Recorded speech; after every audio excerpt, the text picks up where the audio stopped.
간헐성 폭발성 장애인지 아닌지를 구분하기 위해서 몇 가지가 있어야 되지요. 깝깝해져요. 지겹거든요. 생각보다 복잡해서 뇌를 소진하게 해요. 정신건강의학과 전문의 최명기입니다. 오늘은 최명기의 마음 편한 TV 구독자님들께 분노조절 장애에 대해서 설명해 드리고자 합니다. 난폭 운전하게 되는 이유, 첫 번째, 자동차를 갖다 몰게 되잖아요. 우리는 또 힘이 세어졌다고 느껴집니다. 실제입니다. 내가 누군가한테 화가 나요.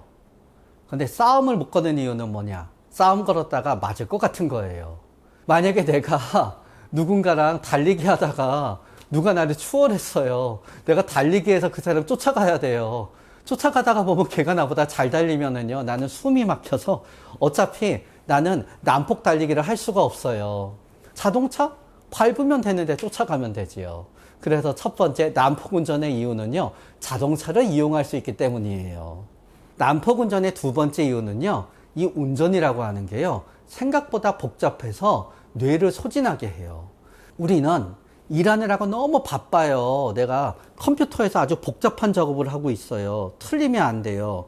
그런데 누가 옆에서 얘기하잖아요. 우리는 전문 용어는 아니지만 이런 얘기를 하게 되지요. 닥쳐. 운전은요, 앞 봐야지요. 발 써야 되지요. 손 써야 되지요. 눈도 신호등 봐야 되지요. 저기 밖에 있는 사람들 봐야 되지요. 장애물 봐야 되지요. 앞에 차 봐야 되지요. 온통 신경이 날카로워져 있는데 갑자기 앞에 누가 가로막는 거예요. 화가 나게 되는 거예요. 운전이 화가 나게 되는 세 번째 이유가 있어요. 자동차 넓은 것 같지요. 그러나 여러분이 아무리 큰 차를 타시더라도요, 여러분 운전석은 한 평이에요. 깝깝해져요. 지겹거든요. 그러다가 보니까요, 이 좁은 차 안에서 화가 나잖아요. 감정이 증폭되게 되지요. 그래서 우리는 난폭 운전하게 되는 거예요. 그래서 우리는 운전대만 잡으면은 맹수가 되는데요. 운전대가 아닐 때는 순한 양인 사람도 사실은 존재하게 되는 겁니다. 분노조절 장애에 해당되는 정신과 진단명은 뭘까요? 첫 번째는 간헐성 폭발성 장애입니다. 화내지 않아도 될 일에 뻥 하고 화를 내면은 그게 간헐성 폭발성 장애입니다. 그런데 그게 충동조절 장애라는 범주 안에 있습니다. 길을 걷다가 술을 안 마신 상태에서 어떤 사람이랑 어깨가 푹 부닥쳤어요. 그러다가 뒤로 돌아서 쫓아가요. 그 사람 어깨를 탁 잡지요. 그런 다음에 얘기하게 되는 거예요. 왜 사과 안 해? 상대방이 너야말로 내가 사과받아야 되는데 그냥 곱게 봐주려고 했더니 너 무슨 지랄이야. 이런 경우일 때 우리는 이분이 간헐성 폭발성 장애인지 아닌지를 구분하기 위해서 몇 가지가 있어야 되지요. 첫 번째, 안 그러던 사람이 술만 먹으면 그런다. 그럴 때는 간헐성 폭발성 장애가 아닙니다. 알코올 사용 장애입니다. 이럴 때 해결 방법은 충동 조절을 치료하는 게 아니라 술을 끊으면 해결이 되거든요. 갑자기 올 겨울 들어서 사는 것도 재미없어지고 가족한테도 짜증을 내고 그러면서 무기력해지고 잠도 못 자면서 유난히 날카로워졌어요. 이때 역시 우리는 간헐성 폭발성 장애라고 하지 않고 우울증인데 감정 조절이 안 되는구나 생각하게 됩니다. 그러면은 어떤 용어를 쓰냐고요? 배우자 학대입니다. 아내 학대자들, 남편 학대자들은요, 욱해서 그랬다 그래요. 욱해서 그러면 한 번만 그러고 말아야지요. 욱해서 그러는 일이 일주일에 한 번씩 일어나요. 그거는 욱해서 그러는 게 아니에요. 남자들은 아내한테 화내고 꼭 하는 말이 있어요. 왜 나를 건드리는 거야? 좀 내버려두면 안 돼? 때때로 그 사람이 하지 말라는 걸 하게 되면은 그 사람은 욱해서 화가 난다고 주장하는 거죠. 배우자 학대는요, 본인이 갖고 있는 가치관에 문제가 있는 거예요. 그래서 결국은 특별한 이유를 찾을 수 없고 우울증도 아니고 또 때때로 공황장애 때 화내는 분도 있어요. 공황이 되잖아요. 가슴이 두근거리고 숨이 막히고 미칠 것 같은데 누가 톡 하고 건드리면 화내거든요. 공황도 아니에요. 술도 마신 상태도 아니에요. 특별한 이유도 없어요. 목적도 없어요. 그런데 갑자기 화를 낼 때만 간헐성 폭발성 장애예요. 많은 사람들은 다 자기가 치료받을 필요가 없다 그래요. 왜냐하면은요, 갑자기 아무 이유 없이 사람을 갖다 때리는 사람들은요, 어쩌다 한번 내가 손이 나가는 거지, 내가 누구를 병원에 입원할 정도로 때리는 건 아니야. 그래서 본인은 괜찮다고 하거든요. 어쩌다 소리치는 분들은요, 나는 그래도 욕은 안 하니까 치료받을 필요가 없다 그래요. 그러나 여러분, 여러분들이 화내는 행동은요, 여러분들이 생각하는 것보다 사람들을 갖다 굉장히 두렵게 해요. 길 가다가 아무 이유 없이 낯선 사람이랑 사소한 일로 싸움이 붙으면은요, 우리는 도대체 아무 이익이 없다고 생각해요. 그거는 화가 풀린 다음에 얘기예요. 그럼 어떤 이익이 있었냐고요? 결국은 참는 것도 고통이라는 거예요. 그 순간에 화를 참을 때 겪게 되는 내가 그냥 미칠 것 같은 나의 괴로움이 화를 낼 때 미래에 당하게 될 고통보다 더 컸기 때문에 뻥 하고 화를 터뜨린 거예요. 그래서 우리는 이런 거지요. 화를 내는 많은 사람들도 이 화를 내면은 처벌을 받게 될 거라는 걸 아는 경우가 있어요. 왜냐하면 이 화가 해결되지 않으면은 내가 아무것도 못 하거든요. 몇 날 며칠을 갖다 화를 참으려고 하다가 뻥 하고 터뜨릴 때는 폭행죄, 모욕죄, 벌금 100만 원, 50만 원 아무것도 아니야 생각하거든요. 그런데 막상 나중에 50만 원, 100만 원 벌금 받게 되잖아요. 억울해져서 또다시 화가 나게 돼요. 이 정도까지는 아니지만 저는 이런 말씀 드려요. 우리 잔소리 있잖아요. 잔소리도 작은 폭력이에요. 잔소리 하면 할수록 상대방은 더 싫어해요. 근데 왜 잔소리 하냐고요? 잔소리 안 하고 참으려고 하면 괴롭거든요. 그렇기 때문에 우리는 항상 조심해야 되는 거, 참지 못해서 화를 낼 때는요, 항상 그 화의 결과로 받게 되는 처벌이나 화의 결과로 받게 되는 대가를 갖다 과소평가해요. 화를 내고 후회하게 되지요. 그게 반복이 된다? 화를 내는 것보다는요, 우리 치료를 받아서 화 자체를 없애는 게 나아요. 그럼 많은 분들이 그래요. 아니, 원인이 제거가 되지 않는데 정신건강의학과에 간다 그래서 어떻게 이 화가 풀려요? 그거는 근본적인 원인을 해결하는 게 아니잖아요 라고 얘기해요. 그러나 여러분, 많은 경우에요, 우리는 화나게 하는 당사자가 눈앞에 없잖아요. 우리는 화가 가라앉는 경우가 있어요. 그래서 엄마들은 애가 앞에 있으면 화를 내고요, 애가 앞에 없으면 반성해요. 그래서 결국은요, 근본적인 문제를 해결하는 게 아니라 우리의 감정이 중요한 거예요. 그런데 우리의 뇌는요, 어떤 건가 하면은요, 전자회로와 같아요. 그런데 복잡한 회로예요. 이 기판이 뇌세포 하나하나는요, 반도체예요.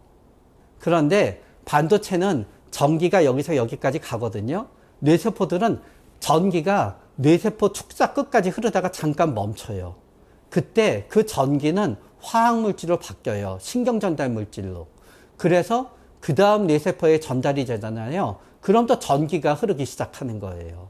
그런데 여러분, 불이라는 화학작용은요, 물이 끼얹어주면 멈춰요. 그래서 약이라는 화학물질은요, 우리 뇌의 화를 잠재워주게 되는 거예요. 우리 뇌의 화가 잠재워지잖아요. 우리 뇌의 화가 날 때는 당사자를 만나서 화를 내는 것 밖에는 해결 방법이 없었어요. 그런데 우리 뇌의 화가 가라앉아서 당사자를 안 만나고 참을 수 있게 되잖아요. 일정 시간이 지나잖아요. 약을 끊어도 당사자한테 화가 안 나요. 한동안 화라는 작용을 안 쓰게 되잖아요. 시간이 지나면 화가 가라앉게 되는 거지요.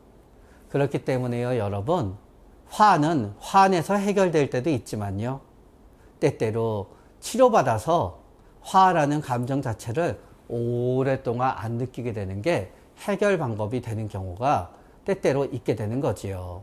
그래서 여러분, 어떤 경우에는 복수가 해결 방법이 되는 것도 있지만, 많은 분들이 복수를 해도 마음이 해결되지 않아 하는 건요, 이미 그 어려운 일들이 우울증에 의한 분노 조절 문제로 넘어가 있을 때는요, 우울증 자체가 해결되지 않는 한 복수를 해도 해결이 되지 않습니다. 복수가 해결 방법일 때는 우울증이 해결되어 있다는 전제 아래에서라는 걸 제가 말씀드리고 싶은 거예요. 두 가지 경우가 있어요. 첫 번째는 진짜 그러는 척 하는 거예요. 인간은 고통을 싫어해요. 내가 누구한테 화를 냈어요. 그럼 우리는 사과하는 게 맞다고 생각이 돼요. 그러나 사과를 한다는 건 뭔가 하면은요, 내 잘못을 반성해야 된다는 거지요. 그런데 우리들이 많이 화를 내는 경우는 뭔가 하면은요, 누가 나를 무시해서 우리는 화를 내요. 화를 냈기 때문에 우리는 무시당했다는 감정이 사라져요. 그런데 내가 화를 낸 거에 대해서 사과하잖아요. 그럼 원상복구가 되어버리니까 화내면서 내가 좀 올라갔다는 게 내려가게 되는 거예요. 그러면서 사과를 하면서 오히려 나는 또 내 자존감이 낮아졌다고 느끼게 되는 거지요. 그런 사람들은.